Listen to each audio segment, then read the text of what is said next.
Nós estamos recebendo hoje visita de Nelson Ribeiro Fragelli.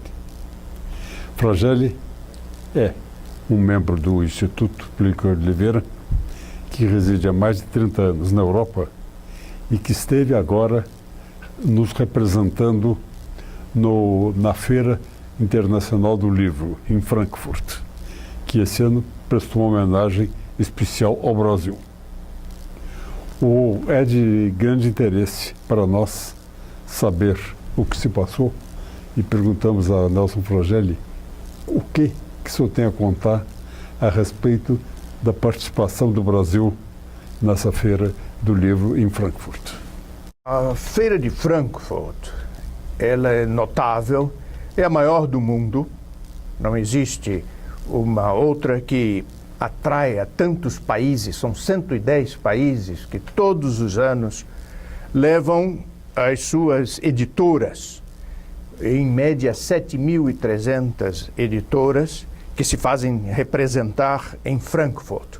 Um espaço imenso, muito grande, vários andares que constituem o parque de exposição do livro e visitados em 5 dias. Desta vez foi do dia 9 a 13 de outubro deste mês, por 300 mil pessoas, mais ou menos, que passam ao longo dos stands, consultando livros, conversando. Existem profissionais, a metade das editoras levam pessoas para tratar de negócios, de novos lançamentos, além de expor os seus livros, evidentemente. E é uma ocasião, de fato, de congressamento numa feira que existe praticamente desde que Gutenberg, há 500 anos atrás, inventou a imprensa. Os primeiros livros impressos mecanicamente foram ali perto de Frankfurt, na cidade de Mainz. E desde então, a exposição se realiza. Compreendemos que, sobretudo no início, o povo, há 500 anos atrás, o povo queria saber como era um livro, como é que se abria um livro, como era feito o livro. E essa tradição permaneceu, evidentemente, passando por dificuldades, guerras entre países, desavenças de religião, mas Frankfurt se manteve como a maior feira do livro no mundo. Agora, por que ela atrai tanta gente? Muitos dizem que o livro está morrendo. O livro está morrendo por causa da televisão, do internet, dessas leituras do tablet, que as pessoas armazenam grande quantidade de livros num pequeno espaço. Mas se a feira atrai tanta gente, é porque o livro atrai tanta gente, e isso é verdade. O livro, ele tem a sua presença no mundo da cultura hoje de modo marcante. Eu tenho como exemplo, há uns 15 anos atrás, mais ou menos, eu visitava uma prima casada com 6 filhos, eu observava seu apartamento, uma decoração tipicamente brasileira de um lado. Cortinas, tapetes nossos, fabricados aqui em Diamantina, quadros mostrando sítios do interior do Brasil, uma casinha branca, janelas azuis, jasmim subindo pelas paredes, crianças brincando fora, galinha e cachorro, evidentemente, em torno de casa, isso é certo, ao longe, um riozinho que passa. E entre esses quadros, outros modernos, sem sentidos, isso que nós conhecemos, losangos e círculos, negros e rosas, sem nenhum sentido, com um título abaixo, sonho, não é? Ou um outro título, preocupações de inverno. E eu me perguntava um pouco como é que ela harmonizava a paisagem brasileira com os quadros interessantes, mostrando o nosso interior, com aquela sensaboria da arte moderna. Quando ela me pergunta, você tem micro-ondas, tem um forno micro-ondas em casa? E eu fiquei um tanto surpreso e disse, olha, é uma maravilha. Isso se passa há 15 anos, mais ou menos. Ela me levou até a copa discorreu sobre as maravilhas do micro-ondas. Olha, não tem chama, não tem fumaça, não suja vasilha. E acaba dizendo, olha, para comemorar nosso encontro, meu marido, hoje, as crianças, nós vamos levar você a uma pizzaria, mas com pizza feita em forno a lenha. Ela disse. É fogão a lenha. O último restaurante que nós fomos, um restaurante mineiro, dizia ela, tudo é feito no fogão a lenha. Tem outro sabor. E eu disse, mas e o micro-ondas, como é que fica nesta história? Se o livro, hoje em dia, ele persiste como persiste o fogão a lenha. Fogão a lenha quase ninguém mais tem, é verdade. Porque não pode, porque é muito difícil. Mas os livros, eles podem e terão sempre.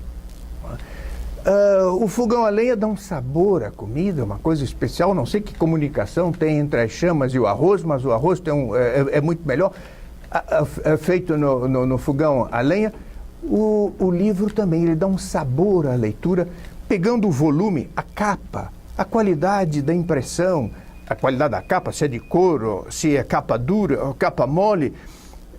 Durante a leitura, a gente vai medindo um pouco o quanto já progrediu, tem-se uma sensação física do que já leu, do que não leu. O livro é agradável, ele dá um certo sabor ao tema de que ele trata. Assim, o livro perdura, o prestígio do livro, ele continua. E essa feira, 300 mil habitantes, confirma isto. Bem, o Instituto esteve presente. Nós tivemos que ir, transportamos os nossos livros, a editora Petros, que imprime a maior parte dos livros do Instituto, aí estava presente, fui com outros colegas do Instituto também, e lá nos fizemos representar. Nos anos anteriores, não. Mas desta vez sim, porque o Brasil era o convidado de honra e nós não poderíamos faltar. E o Brasil apresentou coisas muito bonitas, de fato muito bonitas. Suas florestas, a culinária brasileira teve um destaque muito grande, bebidas. Nossa, eu fiquei vendo como é rica a culinária brasileira, embora um país jovem como somos, mais rica do que a culinária de outros países europeus. E os alemães, encantados com nossas florestas, araras, papagaios, a nossa fauna, eles se encantam com isso, mas nada foi apresentado a respeito dos assentamentos de reforma agrária, por exemplo. Eles não mostraram. Assentamento de reforma agrária é um Brasil muito particular, artificial, e que a pobreza, como qualificava o Dr. Plínio Corrêa de Oliveira, é favela rural. Nada de áreas indígenas. Aqui o caso dos arrozeiros que foram expulsos, que em Roraima, ricas regiões transformadas em áreas devastadas. Os pobres índios abandonados sem assistência, antes eles tinham emprego, agora nem isso. O Brasil mostrou em sua literatura, a literatura do Brasil é rica, o modo de vida, a vida harmoniosa, a criatividade que existe aqui na nossa pátria, fruto do exercício da propriedade privada. Até hoje, lutamos, isso foi uma das principais lutas de Plínio Corrêa de Oliveira, para manter no Brasil um Instituto da Propriedade Privada. Ela é o sinal de liberdade nossa, que propicia a criatividade, porque onde não há propriedade privada, não existe criatividade. E essas belezas é que foram mostradas. O país utópico da esquerda, esse felizmente foi escondido. Eles não tiveram coragem de mostrar. Mas por falar em esquerda, na sessão inaugural, o orador designado pelo governo de Brasília, Luiz Rufato, denigriu a imagem do Brasil diante dos alemães. Ora, nós constatamos em inúmeras conversas que a Europa admira o Brasil. Evidentemente, a Europa reconhece os problemas que temos, a Europa está cheia de problemas também. Mas a qualidade de vida, a simpatia do brasileiro, são eles que dizem, não sou eu que afirmo, não teria propósito de afirmar isso, sendo eu parte do nosso povo, a receptividade que eles encontram aqui Aliás, um francês que residiu no Brasil muito tempo, tivemos uma conversa agradável, perguntamos para ele, e durante os anos que o senhor morou em Minas Gerais, foi lá que ele morou, a sua esposa se adaptou bem, diz, minha esposa é brasileira, eu jamais casaria com uma que não fosse brasileira. E muito, muito contente, então diz lá, um dos representantes do Brasil, se diz escritor, Luiz Rufato, denegriu o Brasil. Denegriu o Brasil dizendo que o Brasil começou com o estupro das negras e das índias pelo colonizador e pelo genocídio praticado contra os habitantes que aqui...